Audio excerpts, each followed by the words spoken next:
On today's video, we're joined by an expert French mortgage broker, Dylan Mitchell from Worldwide Property Finance. We're going to be discussing all things French mortgage, including lending criteria for non-residents, loan to value, mortgage pre-qualification and why they're important, VAT rebate and bridging loans, and how to help buyers that don't have a traditional income. Please give us a bit of an intro on yourself and Worldwide Property Finance. Well, we started doing this in 2001, so this is actually our 25th anniversary in 2026. We started in 2001 just doing French mortgages, and gradually over the years we sort of expanded into other countries as well. At one point in the mid 2000s, we actually covered 35 countries for mortgages. So it was great. We had like an enormous amount of obviously experience in how things work, around the world. And then in the recession in 08, 09, we sort of then pulled back to really sort of mainly focus on Western Europe. And that's kind of continued through to today. So we basically help people to buy property in France, Spain, Italy, Portugal, Switzerland, Monaco. And we're about to sort of start operating in Greece again, but we can also do the Caribbean and Mauritius as well. Those are our main destinations. Nice, Mr. Worldwide. That's it, Worldwide Property Finance. Yeah. What differentiates you from other French mortgage brokers, would you say? I think a few things. One is obviously the level of experience. We've done this a long time. Plus, in addition to doing this for 25 years, I also for 15 years I had a financial services company in London. That's definitely helped in terms of dealing with high net worth and ultra high net worth clients, because I used to own the company that would help those clients set up offshore companies in different jurisdictions and offshore structures like pension schemes in different countries and for tax planning. And so that was what we did. And so when dealing with those sort of clients, it's a huge advantage to obviously understand what they're doing, but more importantly, to be able to explain what they're doing to the banks. Because you can imagine, a typical person working in a bank in Europe, 99% of the people they're dealing with are basically looking to sort of buy property for sort of probably under $500,000. And so when you turn up with a client that's got a structure, we had a client recently had a foundation, which is a type of structure set up in the UAE, and underneath that structure he had a BVI company to own his US shares, and then a few other structures underneath that, and then the property in France is going to be owned by an SARL, and so that was all fine, but yeah, it was from a bank's point of view, they need to understand why all that is in place and how it all ties together. So, being able to have those complex conversations is really useful. Another thing I think is just the amount of banks that we work with. For many years, we were really set up as a B2B business. So we didn't really do any direct market advertising or anything like that. For many years, we didn't even have a website. We basically operated for all the estate agents and in the UK, sort of maybe financial services companies, and we would be their point of contact for any of their clients that needed financing. And so the way we operated is we would never let them down. We'd always find a solution.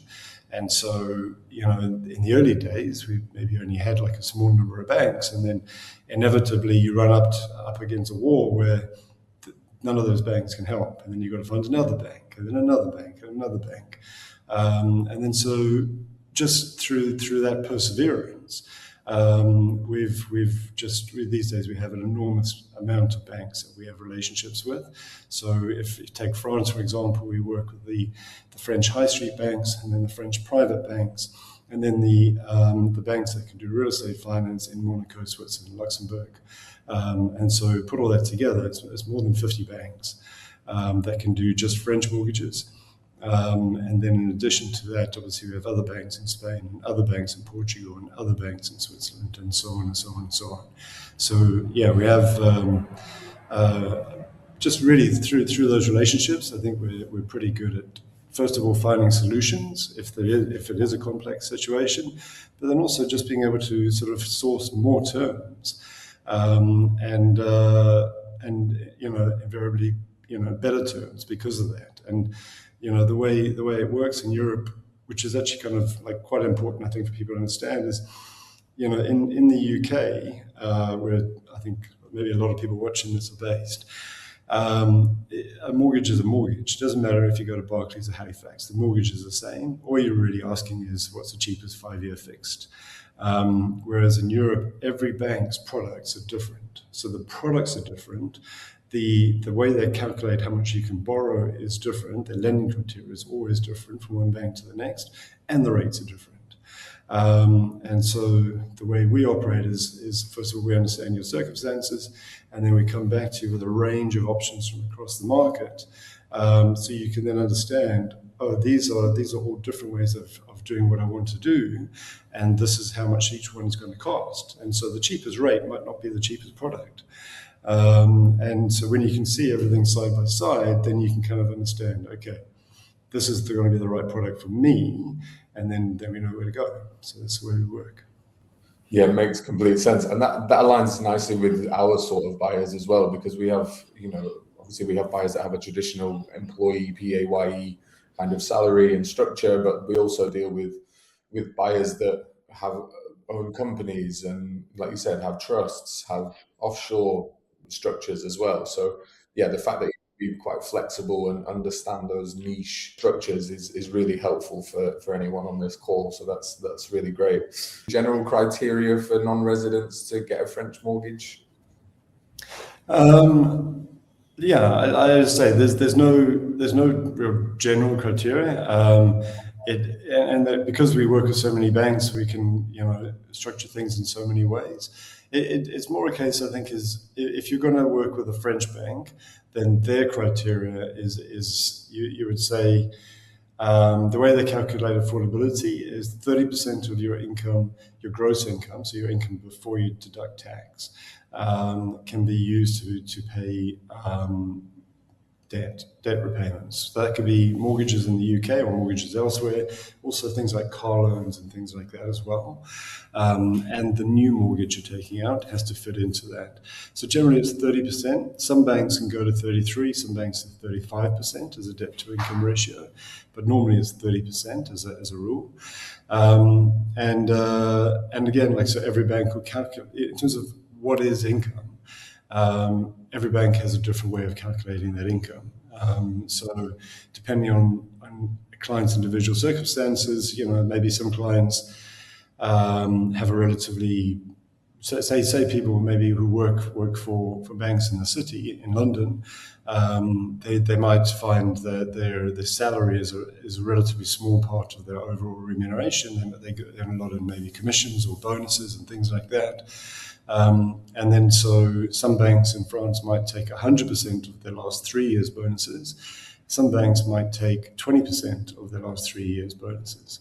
And so that's obviously a big factor for those clients. And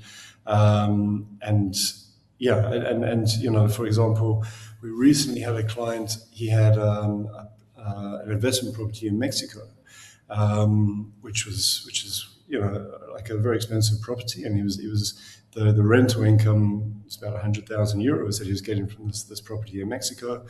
A lot of banks in France wouldn't take that rental income into account, and some would.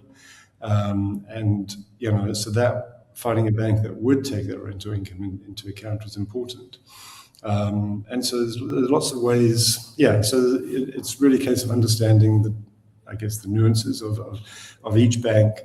And then which banks to go to and how they'll treat each application. Yeah, that makes sense. Like you said, there's not a one size fits all, is there? When it comes to mortgages. Yeah. What would you say the lowest amount you can borrow in France is? What do you, at your brokerage? Do you have any caps on the minimum? Yeah. So for us, pretty much it's about 250 is the lowest loan amount. A lot of the banks that we work with, that's the lowest they'll lend.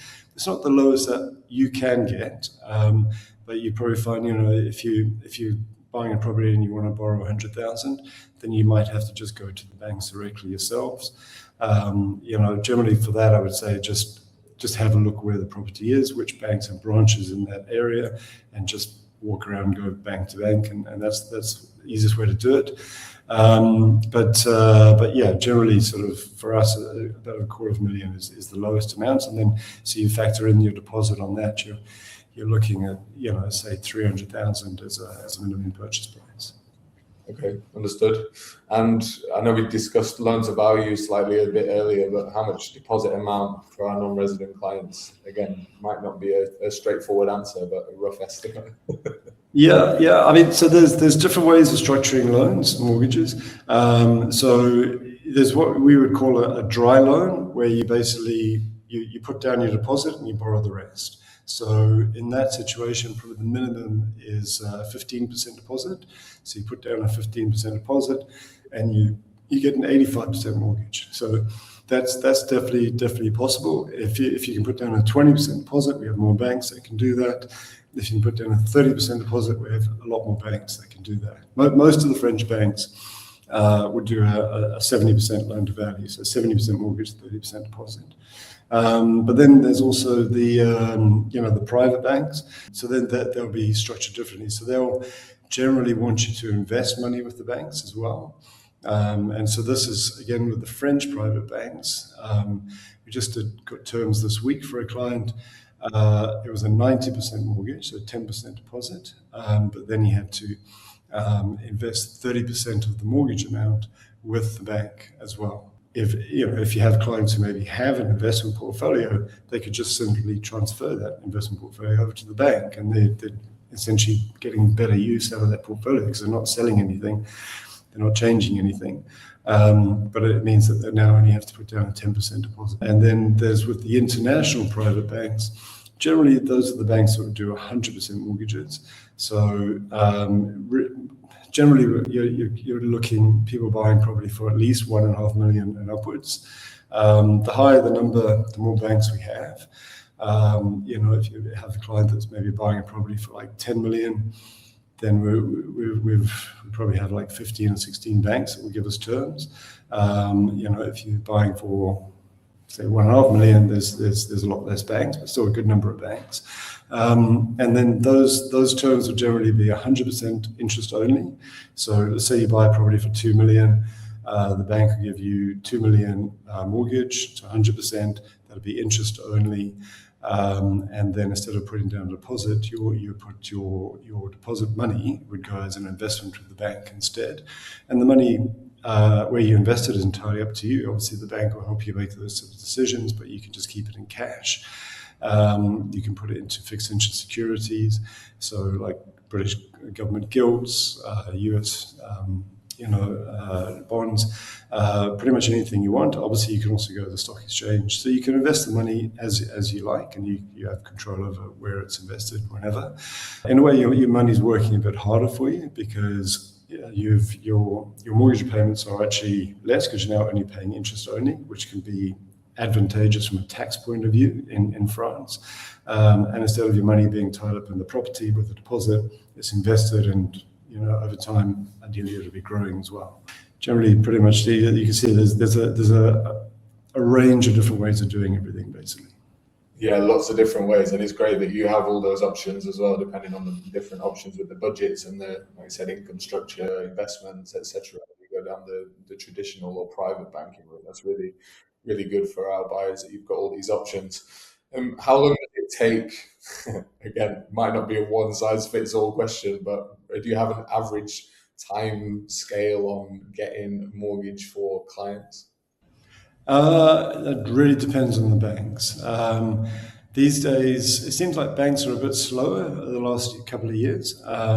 But generally, I mean, we have banks where you could say you should have the mortgage offer in maybe 2 months. And then we have banks where we know it's going to be at least 3 months. So it's in France, it's definitely not a quick process with the French banks we're talking about. If it's with one of the international private banks, then I would say typically maybe 6 weeks normally to be start to finish, and that's including getting the property valued and everything. So they tend to be much quicker. But yeah, the French banks do. It does take some time, and so it's really important that when you sign the purchase agreement, you stipulate in that contract how much time you need. If the estate agent or the notaire puts in, I don't know, 45 days or 6 weeks or something like that, and and we're going to a bank that we know is going to take 3 months, well then straight away we're in a situation where we need to ask for extensions and things like that, rather put the right information in the contract in the first place. And what about, where does the pre-qualification come in place? Like how, please talk to us a bit about that. Sure, yeah. I mean, as a business, we tend to sort of front load. So the way we typically work is when somebody's introduced to us or contacts us, is we initially would sort of arrange an introductory meeting, which is usually sort of maybe 20, 25 minutes, where we can obviously talk about everything we do and how we work, find out a bit more about you and the property you're looking to buy. We can sort of talk to you about how to structure the ownership, the different taxes you need to be aware of. Obviously, it's important to sort of get tax advice. We, if clients need, we can put them in touch with really good accountants and lawyers and so on. Just we have our own panel of people we've sort of accumulated over the last 25 years. When you find good people, you hang on to them basically. And so yeah, just sort of cover everything that somebody really needs to understand, because every country is different. Like we covered 35 countries at one point. Everyone is different, especially if you're coming from the UK.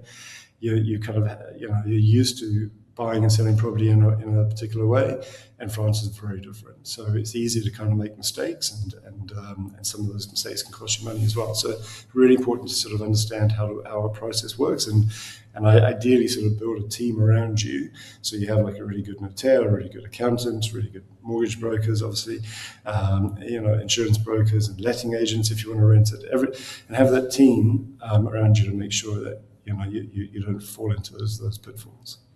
Tell us about rates. Rates, yeah. I mean, rates right now are sort of they're quite a big range with the French banks. You would say kind of maybe around about 3.6 to 4.5% fixed rates with French banks, whereas the international private banks they tend to do sort of more variable rates. And so the way they'll structure it is with the Euribor, which is like, say, the Bank of England rate. And so the Euribor right now is about 2%. And then on top of that is the bank's margin. So it's quite a transparent kind of system. And so the bank's margin might be anywhere from, say, it could be between 1% and 2%, depending on the bank. So let's say it's 1.5 as an average, then your variable rate would be 3.5%. I've got a few buyers at the moment interested in leaseback properties. Is there any nuances there for mortgages and leaseback in France? Yeah. I think since the recession, a lot of the banks, especially for non-resident buyers, pulled out of the leaseback side of things. And to be honest, as a business, we don't see a lot of leasebacks. But I think there are a few banks that do sort of finance leasebacks. We see a lot more para-hôtellerie, which is not leasebacks, because leasebacks are commercial properties. Whereas para-hôtellerie is the same tax structure, but it applies to residential property. So you've got a residential apartment or a chalet or something like that, and you're just deciding that you want to rent it out and take advantage of the para-hôtellerie tax incentives, and so that's fine. Like, I think all the banks will finance residential property, and you can take advantage of the tax breaks or not. It's up to you. But for leasebacks, you have a lot less banks for sure. Okay, understood. Touching on tax there, a lot of buyers at the moment buying into new build ski developments. There's a VAT rebate. How can you talk to us a bit about that? And in some cases, I know some of our buyers are trying to stretch their budget. So is there a possibility of borrowing against that rebate? How does that work? So generally, you're when you buy the property for the price, and the price includes 20% VAT. So before para-hôtellerie came along, nobody was really aware of that because it was just the price. But now with para-hôtellerie, this is for residential properties we're talking about. If you're sort of happy to rent your property out when you're not using it, and the commitment you're making is not huge. It's got to be available to rent for maybe 10 weeks of the year. It depends on the mountain law. Each village will have different rules for that. Maybe it's 12 weeks, something like that. But generally most people want to have their properties rented out when they're not using it, so it kind of pays for itself. So you're kind of on that, like, it probably doesn't have to be rented for 10, 12 weeks or whatever it is. It just has to be available. So in COVID, nobody had any problems from the French government or the taxman because their properties were available. It's just people weren't able to travel. So it wasn't a problem. So it's just got to be available. And then in return for that, the French government will rebate the 20% that you paid in VAT straight back into your bank account. And so if you buy a property, let's say you put down a 20% deposit, and then you'd opt into the para-hôtellerie after you bought it, and the French government put 20% back into your bank account. But there's two parts to the tax incentive. The second part is that there's no French income tax in the rental income for up to 30 years. And so not only do you get a big chunk of your deposit rebated back to you, then there's also no French income tax to pay on the rental income for up to 30 years. And also in France, capital gains tax tapers down to zero after 22 years. So from year 5 to 22, there's a straight line reduction in the rate of capital gains. And so if you hold the property long term, you've got no income tax, no capital gains tax eventually, and so on. So that's really advantageous. And if you look at it, the amount of stamp duty you pay as well when you buy a new build property in France compared to, say, the UK. If you bought a second home down in Cornwall, you pay a lot of stamp duty these days for a second home, whereas in France the stamp duty for a new build property is 0.7%. From a tax point of view, it all works really well. The reason most clients will own the French property through a French company is because of you find it's tax-free income in France. But if you're a UK resident, you've still got to then put this rental income on your UK tax return and pay UK income tax.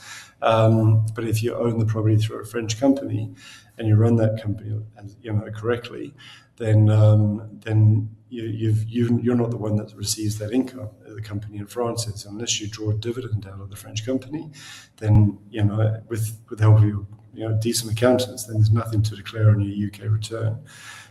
So that ring fences that income and keeps it tax-free in France. Just before we go, if you could take one thing from this video, if you was a buyer watching this, what would it be? I think from a mortgage perspective, I think it's really important to talk to us before you sign anything to buy a property.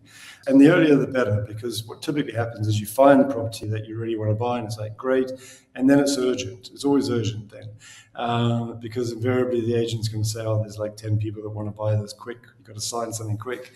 And then it's a case of like, well, then we've got to go spend a couple of days trying to work out how much you can borrow and all the rest. And so in the purchase agreement, whether it's a reservation agreement for a new build or a company de vente for an existing property, there's always a section for the mortgage.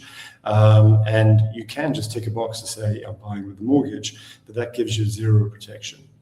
You're buying a property for, say, €1 million, and the bank agrees to offer you 100,000 euros, where you've got a mortgage offer, you've got to buy the property essentially because you just ticked any mortgage. So it's really important that you get the details correct. So we always stipulate 4 things for our clients, and one is the name of the bank you're applying to, the interest rate you're applying for, the term you're applying for, and the amount. So, if you're buying something for $1 million and you want to borrow 800,000, if the bank offers you 780,000, then if you want to, you can walk away and you can get your deposit refunded. It's really important you have that sort of level of protection as a buyer, and that, you know, to confirm all those details does take some time to get it right. So that and so like the earlier we start that process to get all that confirmed, the better. So that when you do find the property, then you're good to go. There's no delay. Perfect. Amazing. Some great advice, Dylan, today. Thank you very much. Don't forget to like, subscribe to the channel if you want more content like this. Dylan, again, thank you very much for joining. Okay. Super knowledgeable. It's going to be really useful and helpful to our buyers. So really appreciate it, and catch you on the next one. No, pleasure. Thanks very much for inviting me. Good to see you.